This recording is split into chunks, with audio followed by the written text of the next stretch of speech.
இன்றைய தினம் சிறகடிக்கும் ஆசை சீரியலை வந்து பார்த்தீங்கன்னா அண்ணாமலை போலீஸ் ஸ்டேஷனில் இருந்த முத்துவையும் மீனாவையும் வெளியே கொண்டு வருகிறார்.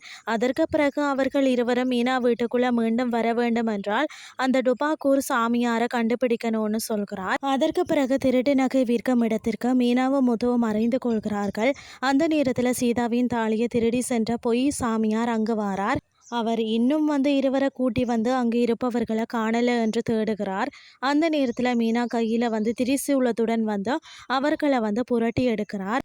அதற்கு பிறகு வந்து அவர்களிடம் இருந்த திருட்டு நகைகளில் சீதாவின் நகையை மட்டும் எடுக்கிறார். பிறகு வீட்டிற்கு வந்து நடந்த உண்மையை சொல்ல வேண்டும் என மிரட்டுகிறார். அதன்படி விஜயா வீட்டுக்கு வந்த மீனா விஜயாவின் முகத்தில் கரிய பூசுகிறார்.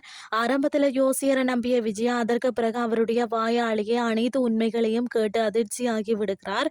அதற்கு பிறகு இதை யார் செய்ய சொன்னது என்று கேட்டபோதும் ரோஹிணி தான் செய்ய சொன்னார் என்று கூறி அவரை வந்து சாட்டுகிறார்.